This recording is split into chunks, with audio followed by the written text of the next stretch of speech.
magnetism, that's all max. We haven't looked at that stuff yet. That's coming. Thermodynamics, statistical mechanics, you do all that stuff. Then, we're not going to do that thermo and stat mech, but you would do all that normally in physics. That's all called classical physics. And then you get into modern physics, and that was the stuff started in the 1900s with publications at 1900 from Planck in 1905 by Einstein, and then from there those areas blew. That blew up. Those things are the quantum physics and relativity theories. Those are called modern physics. So he stuck in an element of modern physics now. I don't know why, but that's fine. We can throw it in here now. It's a way to change your kinematics and your dynamics of classical physics in accord with some observations at the time that were, for them, befuddling.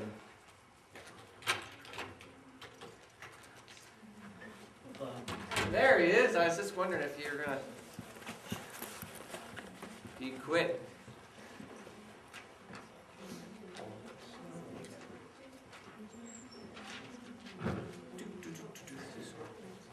All right, well, I have some stuff, PowerPoint stuff to show. But maybe right now, let me just start with the...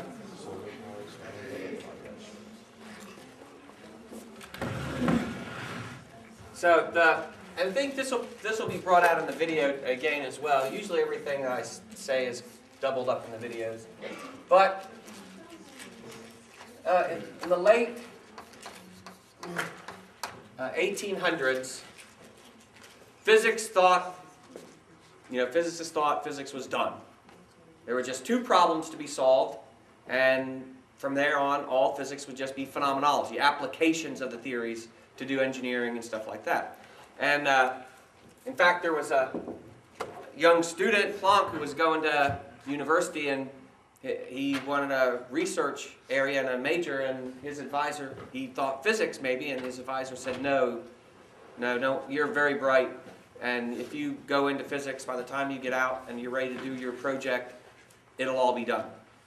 And Planck, of course, like students do, ignored his advisor, went into physics anyway, and then when he got out, not only had it not been solved, he was the guy who solved one of those two big problems. So here were the two things.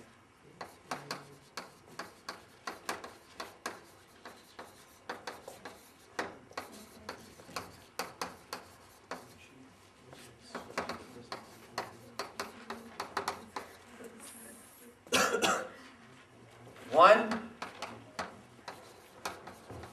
to explain black body radiation,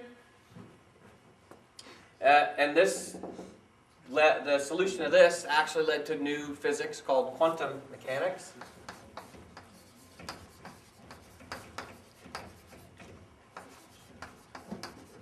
This is the problem that Planck solved. They thought they had a handle on it, by the way. Here was the issue.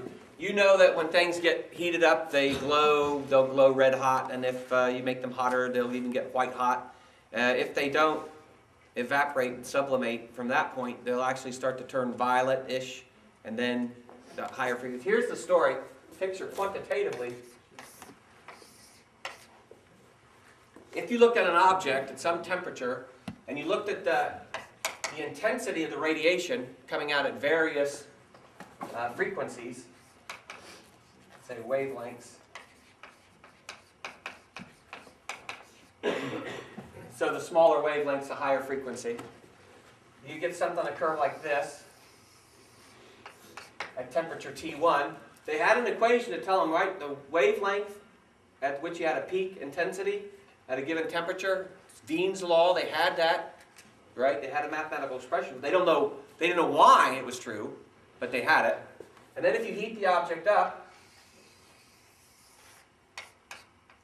this peak would move to shorter wavelengths. And so when you're talking about the optical spectrum, as we'll see later, the longest wavelengths are those of red. And then longer wavelengths, lower frequencies, are below that in frequency. They're called infrared, below red. And so you'd go down here. Roy G. Biv so you end up with blue and violet. Going this way, red, orange, yellow, green, indigo, violet. So you get up to violet, and that's the shortest. And then above that, smaller wavelengths, above that in frequency, you know the word for that, probably, don't you? What's that? Above violet? Ultraviolet. Ultraviolet, yeah. Infrared, below red, above violet. So you see what this peak moves up into the optical spectrum. The first thing you're going to see is red. But as it gets hotter and the peak moves over and encompasses all the colors, when you add all the colors together, you get white. That's white hot. And if you keep going, and this, like I said, the substance doesn't evaporate or sublimate from there, then you move up, and now it's going to have more of a tinge of the violet. Yeah. There's a video, we'll see that later. So they just wanted to explain this curve. They had the curve experimentally. They just didn't have an explanation for where it came from. They had it conceptually understood. They knew from statistical mechanics view of thermodynamics that you can explain heat and pressure in terms of vibratory motion of the constituent molecules and atoms of your gas or your solid. And they knew from Maxwell's equations, if you have charged particles and you accelerate them, and this is to accelerate, move them back and forth, you give off electromagnetic radiation. So there it is. You have these charged particles in the solid or the gas. You start to heat it up, vibrates more, gives off more radiation. Yeah, so they understood it conceptually. They just, when they applied the physics to that concept, it didn't work. It gave them this. Blows up at the short wavelengths, the high frequencies, the curve. They couldn't get it to bend back around. This is called the ultraviolet catastrophe. This was the problem. They just had to solve this math problem. It was done. And that's what Planck did. But the way he solved this problem was very odd, as we'll see, and leads to a whole new view of matter and the way matter interacts with radiation and everything in quantum mechanics. Okay? That's the other problem. When we do quantum, we'll talk about that. The problem we're going to talk about today, that was solved by what we're going to talk about today, this is the constancy of the speed of light.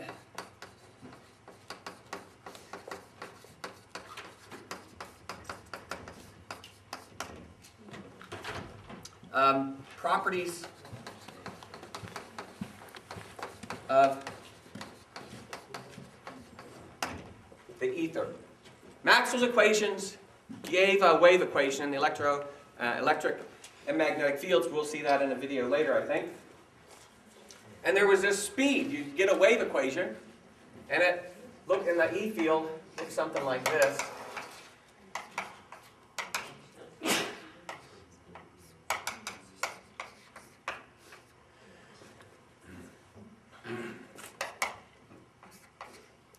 You get this kind of an equation in the electric field when you take Maxwell's equations and you play with them a little bit. And so he says, oh, it's a wave. The electric field is like a wave in space. So you have electromagnetic waves in space. And the speed that you got out of here was given by 1 over the square root epsilon naught, mu naught. I mean, obviously you're not responsible for equations and all these formulae, but just to tell you, this is what's called the permittivity of free space in electricity, and this is the permeability of free space in, I get those mixed up. So it could be permeability and permittivity from the magnetic theory, magnetostatics and electrostatics, constants. And that comes out here naturally, and so here, there's your wave speeds given by this, right? This is C. So he said, you punch out the numbers and you get, boom, 2.99 times 10 to the 8th meters. That's the speed of light. I'll bet you light is just electromagnetic radiation. Isn't that cool? Well, that's the wave speed. What's the medium? A wave is a perturbation of a medium, right? Where, like if we did the wave in a stadium, the people are the medium, they stand up and down. The wave moves this way. The individual oscillators of the medium, the people are just moving up and down, right? In a slinky, if I had a slinky on stage and I did the squiggle, the waves move this way, the slinky's moving this way. Those are transverse waves. Well, what's the medium? And that's what this was. We just got to find this medium, find its properties. In particular, what we're curious about is, what's the Earth's speed through this ether? Because it's out in space. light, electromagnetic radiation, is getting to us from the sun.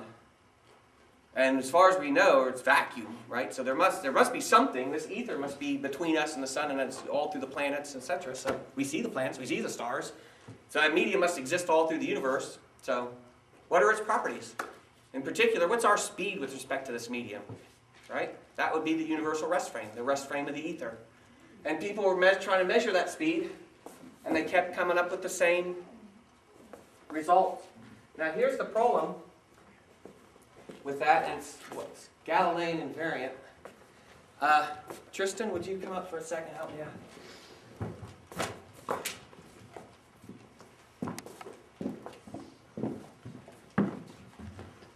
Okay, so stay there.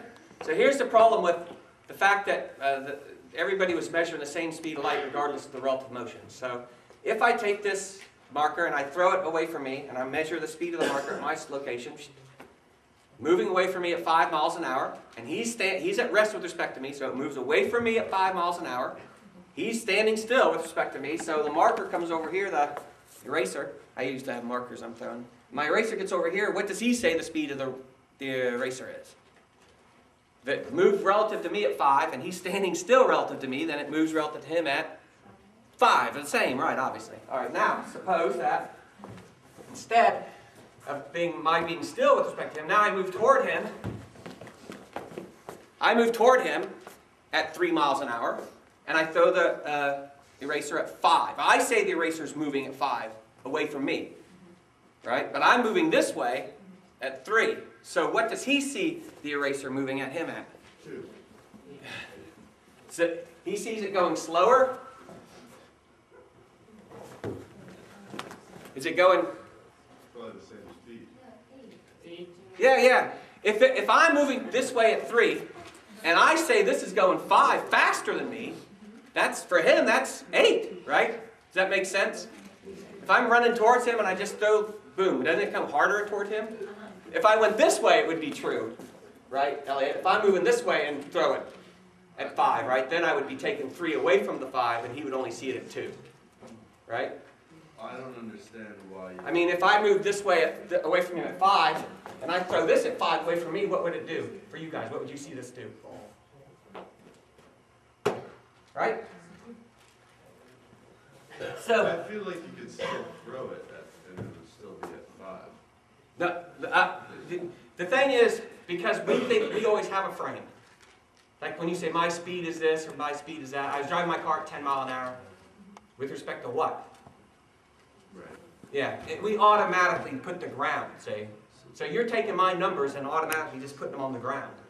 Like I said the 5 was with respect to me. Is it like one of those Einstein sort of, like I remember it's like, you know, when 2 trains are traveling at the same speed, like, you know, it looks like you're not moving or something. Yeah, like that sort of it's exactly true. If you're driving down the highway and someone's over here, suppose you're going 70 miles an hour and this guy's going 65. Well, what do those speeds mean anyway?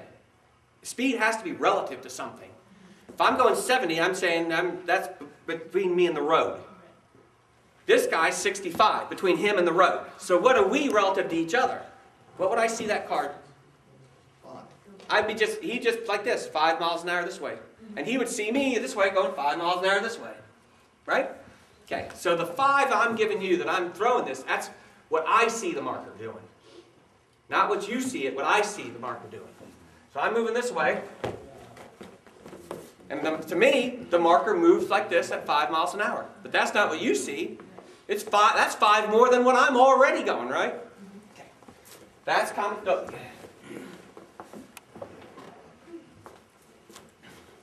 Now this is metal. I'm not going to throw this.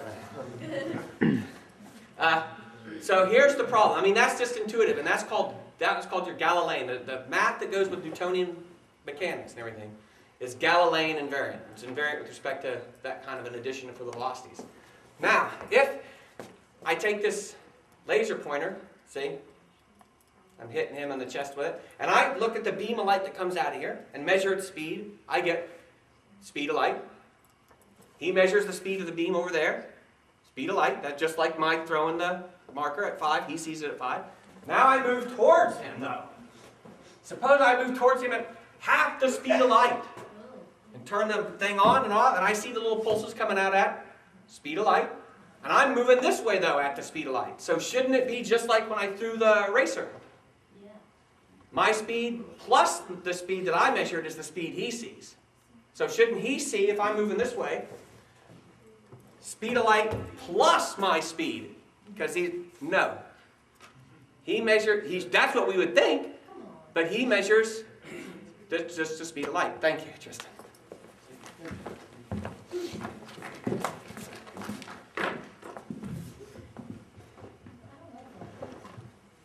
So,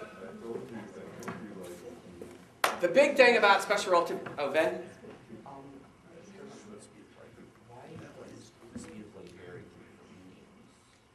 Well, the picture there is that the individual constituents absorb the photons and then re-emit. So there's an absorption and a re-emission process that slows the overall propagation down, right? That's the molecular picture. Yeah, Alex. Well, in addition to if you're coming forward, you throw something at him. In addition to perceiving it coming at him faster, does it also hit him harder? Yeah. Yeah. That's if someone was driving down the highway and they threw something out the car and it hit you, that would hurt a lot more than if they were just standing there and tossed it gently over and hit you, right? Yeah, that velocity increases the momentum. You're talking about the object hitting you from Newton's laws. The object's hitting you, and you're changing its momentum, mv, from some mv to v equals 0. You have to supply that force so that your body does it. Boom. Right? That's the force you supplied on it by Newton's third law. That's the force it hits you with.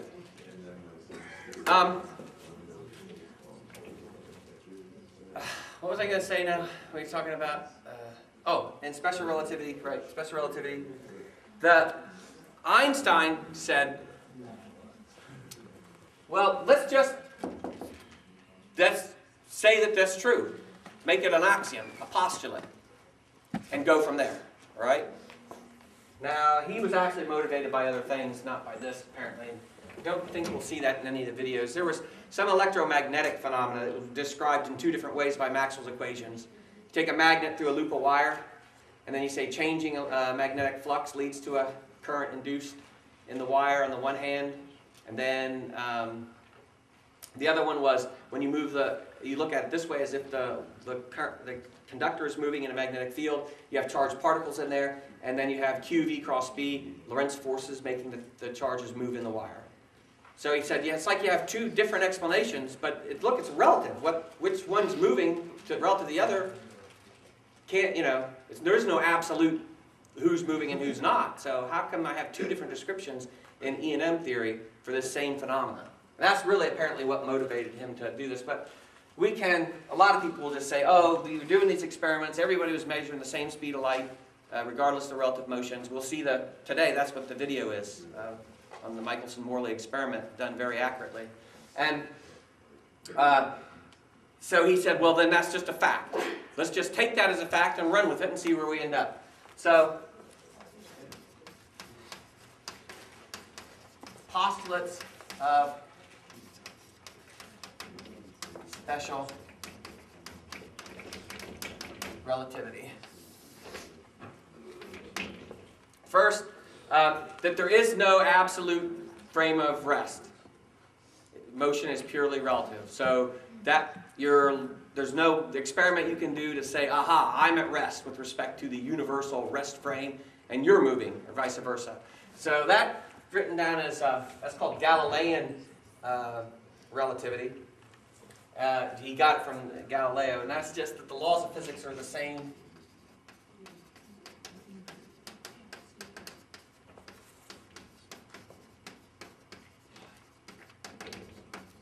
in all inertial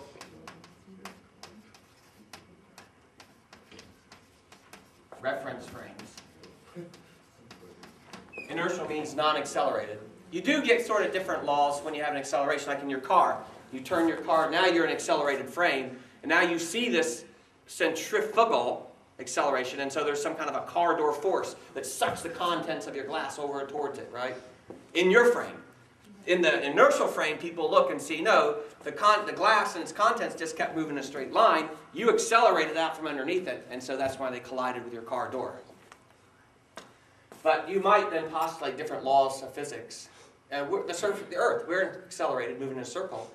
And you can talk about the forces that give rise to the twisting of tornadoes and hurricanes, right? So that's the same kind, those are Coriolis forces that you would see in an accelerated frame of reference, called the Coriolis force. All right, and 2, he just said that's, look, everybody measures the same speed as light, that's just make that a postulate. That's just the way it is.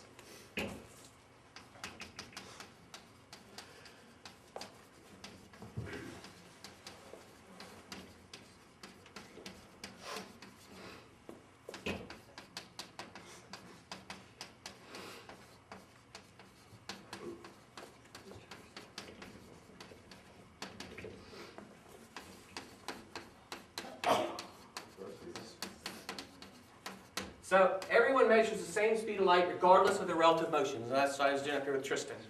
If I'm standing still relative to him, we both measure speed of light c, same.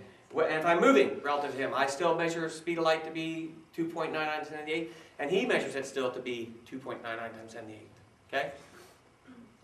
Now, a lot of people didn't like relativity because it postulated something that they wanted explained. Remember, in a reductive explanatory system, you start with undefined objects and axioms or postulates, and then explain all higher level phenomena from those. So when you ask, why is it, what's going on? Explain how water evaporates, and well, what do you mean by water and the molecules, and what state is it in, right? It's a fluid. That's all. These are concepts up here. Eventually, you get down to, in physics, we believe all phenomena will come down to your elementary particles, which don't have any further, basis. So technically they're undefined, but the fundamental particles are here, and then the forces here and the rules that you use to generate the equations and motion stuff are here. There's nothing underneath that. These things can't be further defined or explained, so they're the bottom. That's what it means to be an axiom, postulate, and the fundamental entities. Everybody measures the same speed of light. People want that to be up here. They want to know why. Einstein put it here. There is no why for these things. There's no why this, why there isn't.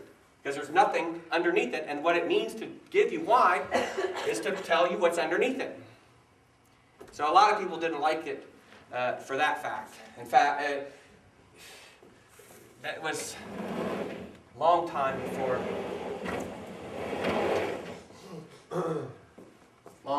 it was widely accepted.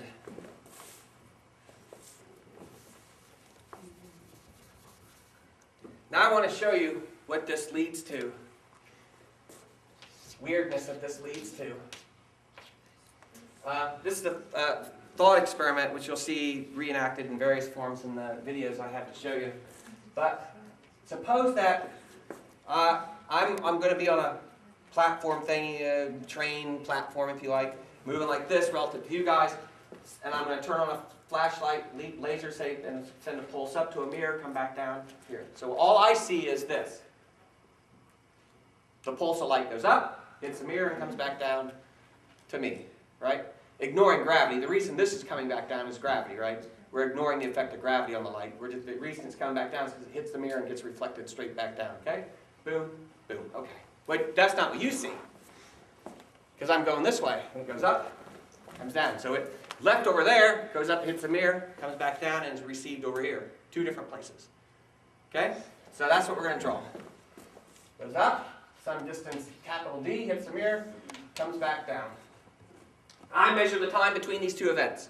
Emission, reception. Call that delta T prime for the time that I measure. You don't have to take notes on this stuff. You're not responsible for these derivations. And when I take the distance divided by this time, went up and back 2 times d divided by my time it takes to do that trip, I have to measure c, the speed of light. Lowercase c is what we use in physics, shorthand, for 2.9987 times 10 to the 8th meters per second. Okay? You've seen the equation E equal mc squared? That's the c that's in there. And it's a big number, and you square it, it's enormous. Energy, E equals mc squared. That's the energy you can get out of a mass m. As soon as they saw that was true, people saw that was true, they said, oh my God, if we could convert mass directly into energy, you could make humongous bombs. Right? That's where the notion for atomic bombs came from. And then they actually had some processes where they observed that happen, and they said, oh my God, yeah, we can do it. We can get energy right out of mass. A lot of energy released in a short amount of time. That's like the definition of a bomb, isn't it? Okay, in one spot. Okay, so 2d or delta t, that's c for these guys. Now, that's not what you see, though. Again, it's emitted here, then it moves over here. I move over here. Hits the mirror someplace at the in-between point, comes back down. Boom. And I'm moving at some speed v across, relative to you here, in this direction. This is d. And so here's the emission event when I throw it. And here's the reception event when I catch it over here. The distance the light takes for you is this plus this, right? Oops. So what is this distance? And your time will call delta t. But we got to get this distance and divide by delta t and set that equal to c, because you have to measure the same speed. Then I'm going to take these two equations and reconcile them and get delta t prime in terms of delta t. So we can see how we measure different, if in fact we do, we will of course, measure different times between these two events. So from here to here is the basis of these right triangles. And this would be v times delta t, all of this, right? Speed times time gives you a distance. So half of that here would be v delta t over 2. So this right triangle then has sides, legs, v delta t over 2 and d, and so this is just the square root of v squared, Pythagorean theorem.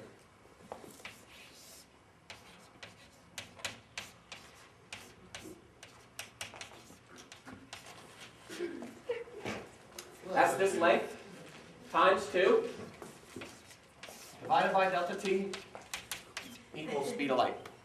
All right, now I'm going to, again, you don't have to worry about algebra and math and stuff in this class.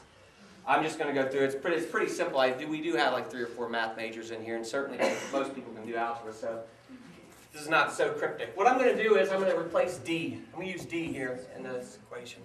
So solve this for d and substitute that in here.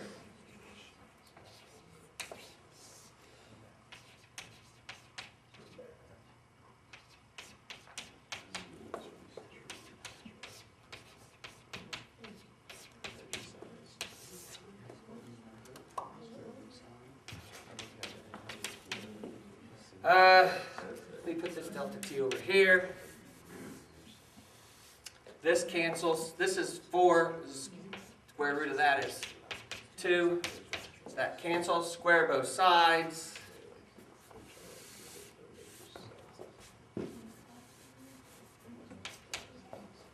And let's see, take this on this side.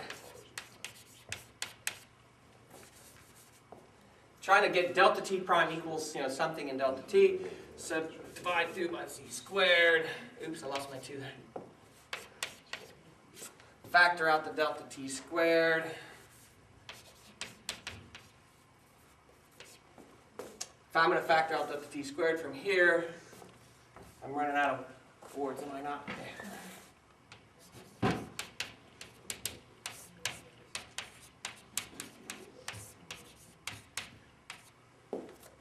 And then take the square root and I'm done.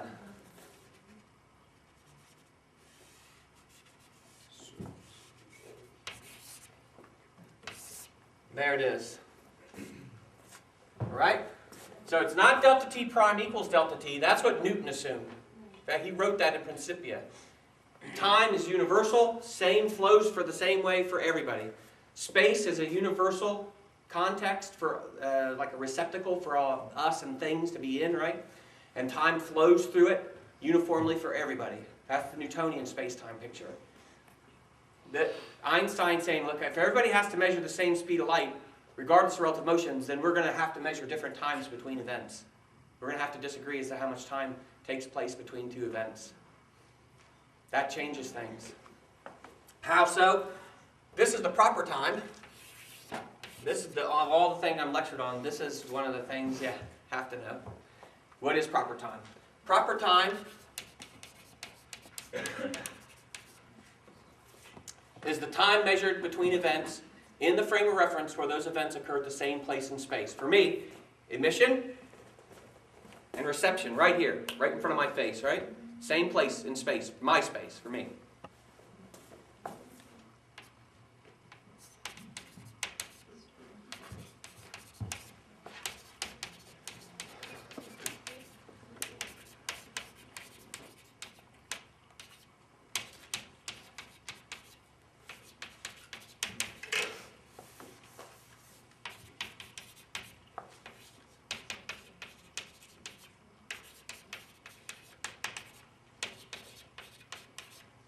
So what's the relationship between proper time and the time that everyone else measures when they see the events occur at two different places? This is some kind of a fraction. V is less than C. So this is, so if this was 3/4 here, 1 minus 3/4 is a fourth, square root's 1/2, right?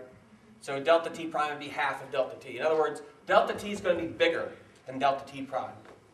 And that's called time dilation. That's the other thing you have to know from this lecture. Everyone in motion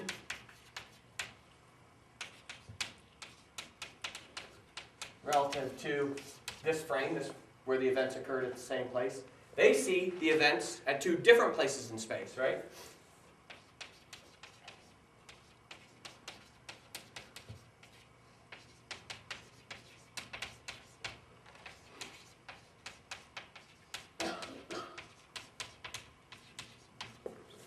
And they measure a time that's bigger than the proper time.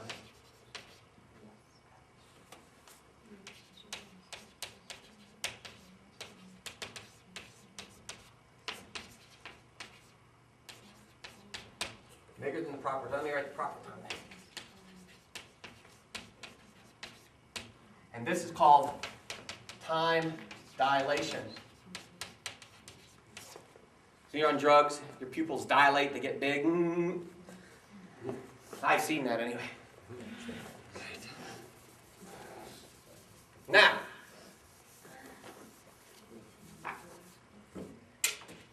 and this is what got me, I was originally a computer science major, and this is what got me into, to change my major to physics.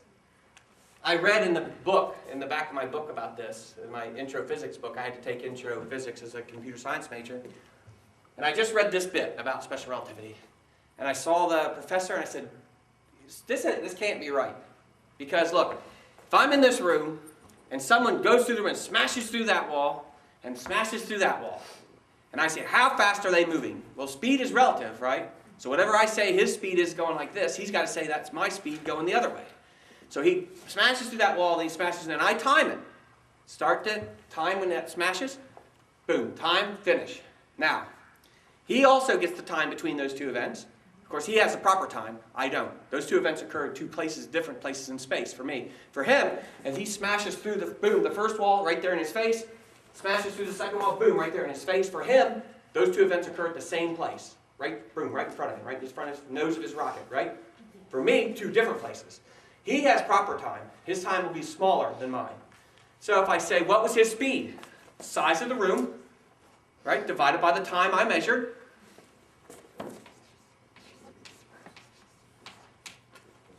And I'm at rest with respect to the room. So I'm going to measure what's called the proper length. We'll see, that's going to have to change. But he has to get the same thing, right? So when he measures, this is the speed that I see him moving. Well, that speed has to be the same speed he sees me moving, right? Before I could finish, I'm writing down, I'm saying, this isn't going to work. Because if I take this distance divided by my time, and he takes this distance divided by his different time, he gets a different speed. So before I could even finish, my professor said, well, obviously the size of the room has to change too. I said, no way. So yeah, that's the size of the room. This shrinks, right? This is smaller than this. So this has to shrink relative to this. So when you're in motion relative to something, it looks shorter, it looks smaller. From whose perspective? So from the person in motion? Yeah, what he measures, Very small room. from his motion perspective this way, yeah, he sees the room is not as big as we say it is. It has to be, because he says the time it took us to go this way is less than what we said. So had he took the time to open the door and walk across and go out that door, then that would seem like a much larger room to him. Yeah, oh, yeah. I mean, you can go, as you approach, well, here's the relationship between the two things. It's the opposite of that one over there, right? Delta L is equal to the square root of 1 minus v squared over c squared delta L prime. This is the proper length. This is all you have to know again from this. Proper length. That's the length of an object measured in its frame, in its rest frame, where it's at rest.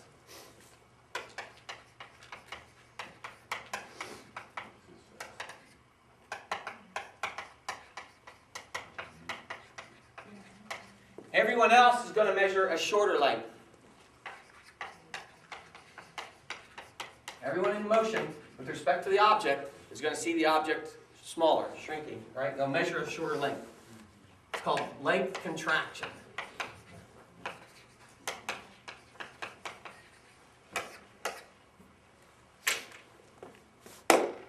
All right? So does that, so this is, okay, so I'm trying to think about how I want to say this. That's an observable phenomenon, yet you don't really sensually feel it. Like Oh yeah, sure, you wouldn't, yeah. You don't experience it. Right, because, I mean, if you, suppose you were the one moving, would you feel like, for you, things are getting smushed together when you looked at your hands, would you see them like smushed or? No, because otherwise that would be an experiment you could do to determine, hey, I'm moving, right? There isn't, it's just relative.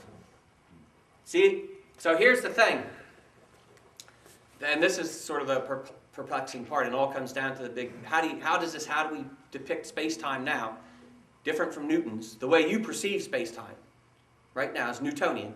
What's wrong about that? What doesn't work about that? That's what I'm going to show you here. But something's got to go, because if I hold up a meter stick like this, and a person moves by me very fast, boom, then I see, here's my meter stick. Someplace I have clear boards.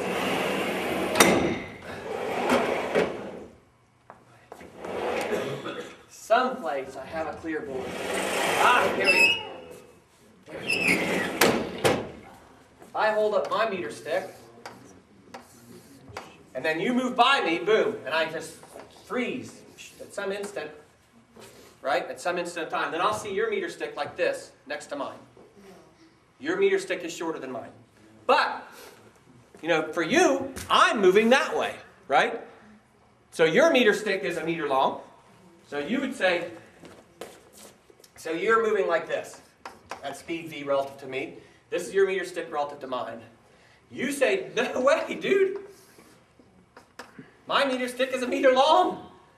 And I'm not moving, you're moving, not me. When you move this way, at speed v, your meter stick was shorter than mine. Yeah, I see yours is shorter than mine. Boom, you see mine is shorter than yours. So a friend of mine is very witty, and he immediately said, oh, it's like in the men's room. So, boom, right? Who's right? Who's Ben? What is the definition of distance? What's that? You're saying the distance is what you make distance, I guess. How do you make a distance? Yeah, we would have, so that this is not an optical, this is a problem too with some of the videos, even the ones I'm going to show you, unfortunately, and some of the explanations in textbooks. They make it sound like, they make it imply, they make as if they're implying it's an effect due to the time delay of light. Right? That I'm seeing, like we see the sun as it was 8.3 minutes ago. It takes 8.3 minutes for the light to get here. So is that why I see this? Is this merely an optical illusion? It just takes light for me from the one side of the meter sticks longer to get to me or something like that? No. No. What this theory has done is I'll distribute observers. And we're going to do that today. Do I have to? Oh yeah, we're good. We're not going to see the video today. There's no way.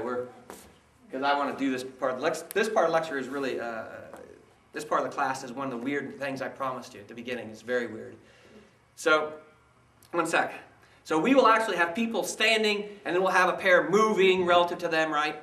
And then, so all events, all observations made in each frame of reference will be local, right there where I'm at. So there's no delay of light business. Okay, Kevin, did you have an announcement? Can we review for the exam? Can we review for the exam? Oh yeah, we always do an exam review before the exam. Tuesdays. We don't have an exam on Tuesday. Yeah. No, we're a day behind, remember? Yeah, everything, remember I said we're 1 day behind. We missed that day for the snow. Everything's just 1 day behind. No, we're not. No, always the day before exam you bring all your worksheets and I go through them all. And I also go through stuff, everything that will be asked on the exam. Elliot?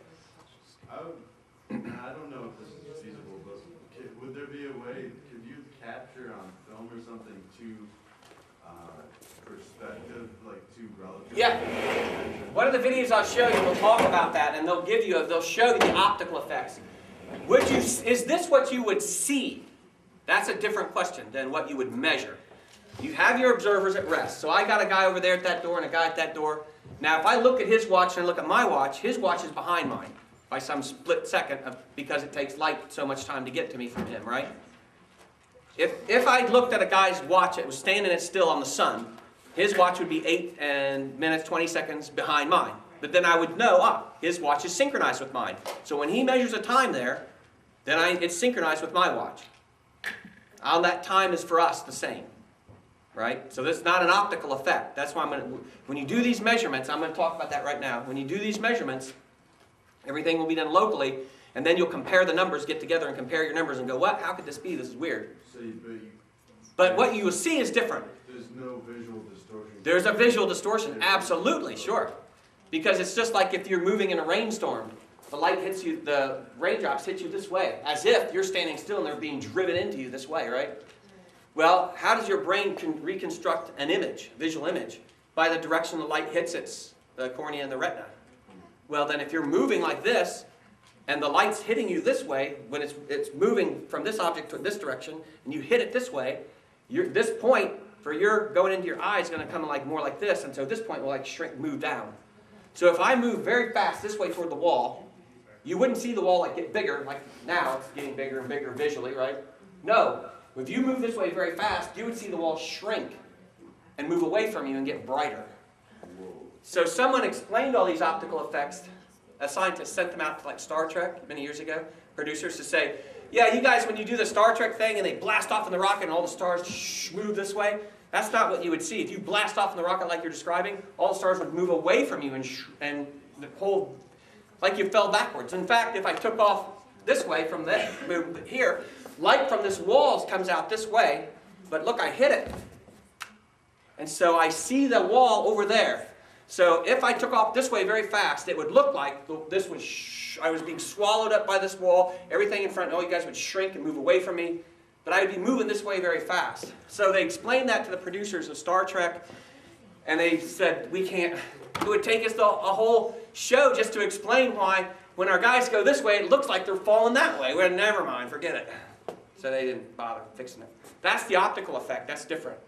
We're talking about the experimental, what we observe with our data, and then we want to reconstruct space-time to explain the phenomenon. What is the nature of space-time so this is true? That's what I'm going to show you right now. This is weird, because here's the problem, and here's the essence of the problem. Suppose we have, and I don't know, we might get there. How much time do I have? An hour and 15 minutes? Yeah, 30 minutes. I have 30 minutes left? Yeah. We might or might. Certainly we can't see the video. I don't know if I'll get to show you the block world thing yet or not, but let's see. Suppose I have this car parked in the garage like this, okay? Let's have a woman drive a car and a guy stands, so I can say she sees this and he sees that. So the guy is standing here at the middle of the barn, and she's sitting in a car which is in the middle of the car. Now, I'm putting them in the middle to get rid of potential optical, and I can say what he sees.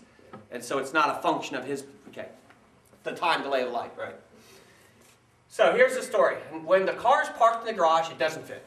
Now, she drives through the garage very fast. Speed V. And so he says, her car shrank, boom, fits in the garage. So we can even imagine like those doors, right? As that's our garage. Drives through and boom, we close the doors. And she's in the room. She's in here, right? Boom. Because she shrank. All right? And then boom, she breaks that next instant, breaks through the door and goes that way. So. Now, the problem is, of course, it's relative. Motion is relative. So she says, I'm not moving. You're going this way. So where we started like this, then you started to move this way. And your garage shrank. Your garage shrank. I didn't fit in before. I sure as hell don't fit in now. You're like this. So first, as you move this way relative to me, boom, that broke, the door there, and then later, you got over here, and at some later time, my back of my car was at that door. Wow. See? These two events did not happen at the same time. First this event, then this event. Okay? Now, which one is right? I mean, either it fits or it doesn't fit, right? That's our intuition. Either it fits or it doesn't fit. So they said, look, maybe this is some sort of an optical illusion, a problem. Let's set up an experiment and do measurements, okay? So here's what we'll do. When the front of your car gets to that door, we'll have a connection, a little between your car and where my door is. They'll touch, a flashlight, a bulb will flash off. Light will come out from there. And then when the back edge of the car gets to that door, same thing. There'll be a connection, the light will go off, boom, from there, and propagate out. Okay? We do that. She comes in, boom, the flashes go off. They come toward me. I'm right here in the middle, same distance from both doors. The speed of this light wave is c. So here's our explanation. Coming from here, that's that door, boom. I measure the speed of that wave, c, speed of light. This wave comes toward me, I measure the speed of the wave, boom, speed of light. Waves are moving at the same speed, from the same distances away, get to me at the same time, therefore unambiguous, right? Right. I know those two events occurred at the same time. Yeah. All right. Now, why did she measure the wrong thing? Because she was moving. She came and drove in here. She fit. The two events occurred. Well, she's running headlong into these waves. So yeah, these waves hit her first. Those are trying to catch up, catch up, catch up. Boom, later they catch up. So she's the one that's all screwed up here, dude. She sees this because she was running headlong and running away from these, right? And she should be able to figure this out. How? Measure the speed of the waves. When these waves were moving at speed of light, and she's going this way, so she should measure the speed of these waves to be much greater than these waves. I mean, imagine if you were going 99% the speed of light in this room, and this light wave comes from behind you. What would we see? We would see the light wave just catching up to you and just overtaking you at 1% the speed of light, right? So if you're in that car, just like on the highway, remember, if you're driving 65, I know you would be the 75 guys, but suppose you were the 65 guy, and someone else was going 70, you would see them creep by you at 5. Then if you're going really fast, this wave, same thing, right? Should just creep by you. This way, when you go this way, the speeds add up, right? This way, boom, boom, blitzing. So we tell her, just look, when you measure the speeds of these light waves from these events, take into account that this one is moving at you, c plus v. This one has to catch up to you, c minus v. Take into account the two different speeds, you'll reconstruct this. All right? Well, what does she say? She said, I did measure the speed of the light waves. What did she get? Nothing. She measures the speed of the light waves and gets C. Everybody measures the same speed of light. Oh, no! Yeah, she got C. And she's not moving. Damn it. She said we're moving, not her. She said this is what happened. I measured the speed of the waves. She said you screwed up your measurement of the speed of light, dude, because you were moving. That event occurred, then later that event. Well, you were moving that way, right? So you're moving this way. You in your room are moving this way. Boom, that event occurs. The light's trying to catch up. Boom, now that event occurs. You're headlong, and just as this catches up, you run headlong into this. So yeah, it's true that the light waves hit you at the same time, but that's because of the two different speeds. Same distances, yes, for you. Same time, yes, but two different speeds. This speed is greater than that speed. If the two waves hit you at the same time from the same distance, and this one was going faster than this one, then that one had to happen first. It needed more time to catch up and make it right. You screwed up your measurement of the speed of light. You were going this way. You should have measured these at c plus v and these at c minus v. And then you would have concluded that in fact this event occurred and this event occurred. You're wrong, not me. Elliot? Are we constantly moving at the speed of light? With respect to? I don't, just because like I'm looking at you right now and you've got color, like you've got a skin tone and a hair color and Right. a green shirt, and so it's like, is your, because you are made of color and I can see you, are you moving at the speed of light and then like, are we all moving at the speed of light? No. Actually, if you were to say, try to find a frame, take and say, I want to make things go the speed of light, accelerate them.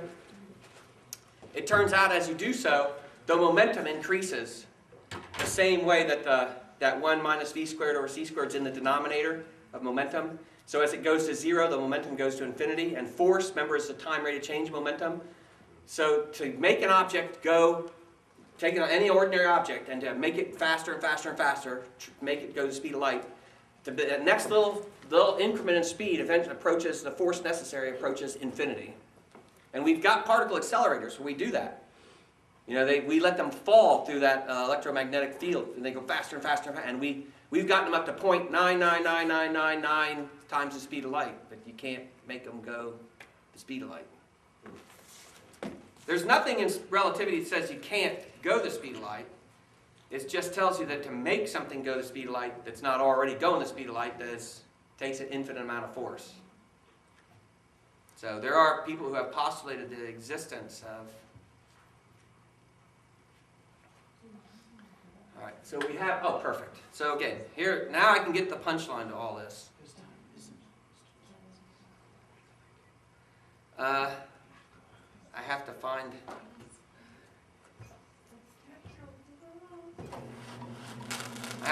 it on my SR example, all right? So you can look that up if you're curious. So now we're gonna explain what's called the relativity of simultaneity. I mean, that's the crux of what I just showed you.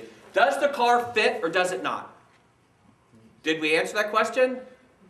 No. I mean, it seems to be the case, right? From her perspective, it doesn't. From our perspective, it does. And we both do measurements, and her measurements tell her she's right, and our measurements, same experiment, tell us we're right. And in fact, that's what has to go.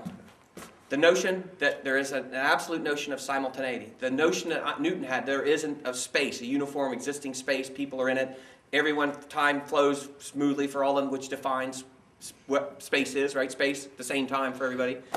Now you may not think that you think that way, but you do, all the time. You probably on a daily basis have conversations in which you make that assumption. You ever talk to somebody and ask them, what's going on there now? You have a brother or sister in California. What's the weather like there right now? It's snowing here now. Right? So you assume that's meaningful to talk about where people are in an absolute sense relative to each other. There's a simultaneity. So if two of us right now, Tristan and I, grabbed our hearts and fell over and died, you would say they died at the same time. Simultaneous heart attacks. But people in motion with respect to us would say, no, he died first, then I died. And other people would say, no, I died, then he died. And because everyone has to measure the same speed of light, everybody's correct. So what does that do for the notion of space, time, future, past? That screws it all up, as we're going to see right now. Now for the punchline. So this is a picture. I need 3 girls and 2 guys to come up and play the parts here. Can I have Ben and I just need 2 guys. Tristan and Ben, would you come down and be my... You don't have to do anything. Just like be a placeholder in these experiments. And I need 3 girls. Well, we got Tori. Here's one. And, Paige and Kathy are... I was going to get Kirsty, but she's got off the hook. Very good, thank you. Can I have the guys stand on down off the... Oh, I'm sorry. I got the tapes. Brother in Indianapolis. How old is he right now? That has meaning, right, to talk about that, right? So these guys are twins. They're the same age, born the same time, etc. Okay. Let's suppose t equals 0 on the picture here. Let's let this t equals 0 mean 20 years old in both frames. Okay? So Sarah and Joe were at the same place here together when they were both 20 years old. So Sarah kissed Joe. You don't have to kiss. Sarah kissed Joe and when they were 20 years old. And there's no denying that. There's no time delay of light or whatever. I mean, they kissed. Hi, what's up? So, 20 years old, 20 and 20. And then later, when we're all done with this and we've discussed the experiment together, they will agree. Yeah, I was 20 when I kissed him. He will say, yeah, I was 20 when I kissed her. Sure. Right. Now, here's t equals 0 over here, right? So 20. Bob is also 20 at this event. But Kim, look, negative time. She's not yet 20 years old. So he's 20. Let's just let this be 17 years old, okay? And she will agree. When they kissed, when they were here, they kissed, he was 20 and she was 17. So, is that illegal? Yes. All right, maybe that's legal. Maybe he wouldn't admit that. Okay?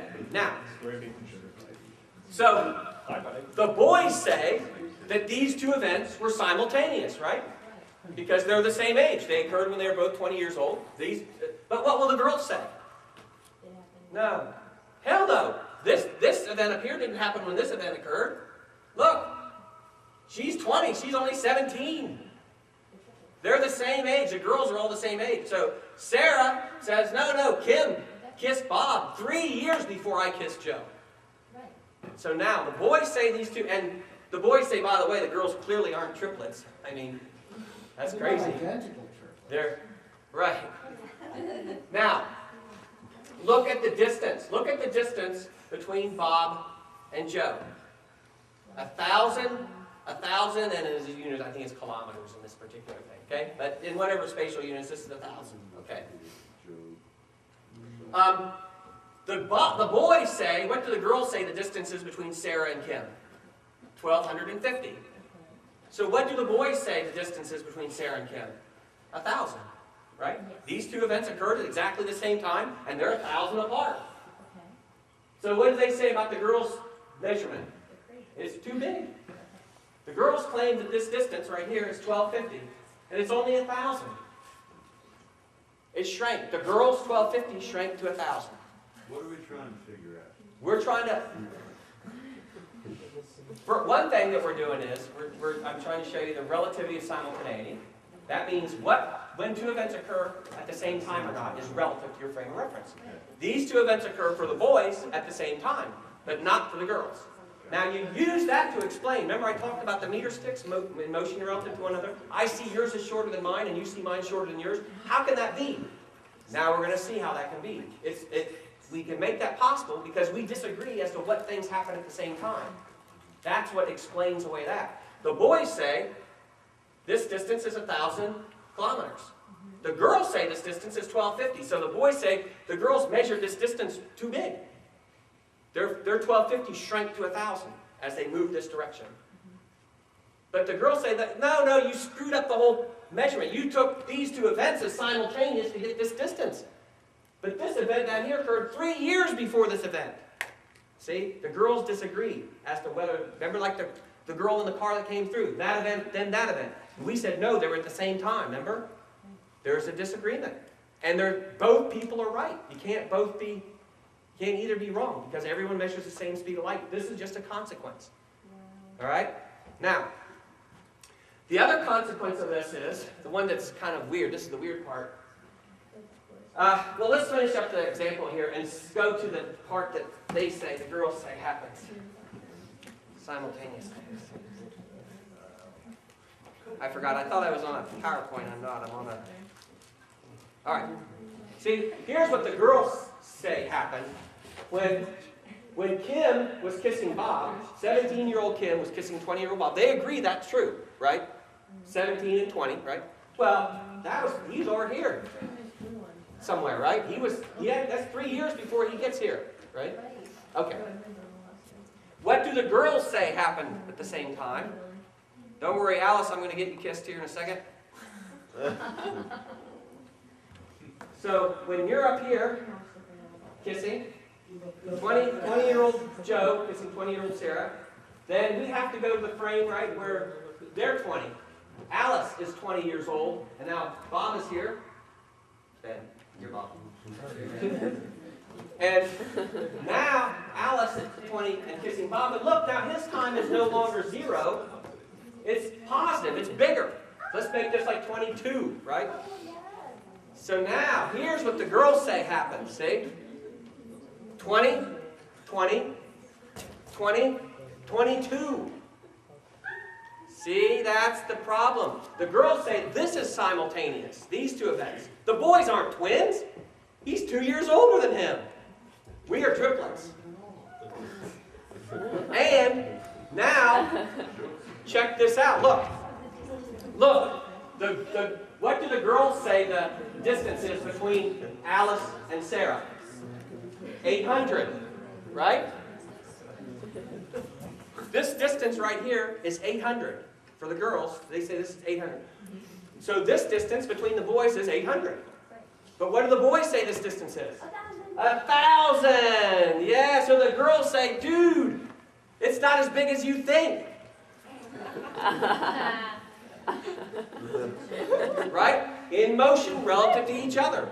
So that's how the guys say this. Their girls' meter sticks are shorter than the girls say, and the girls say the guys' meter sticks are shorter than the guys think, right?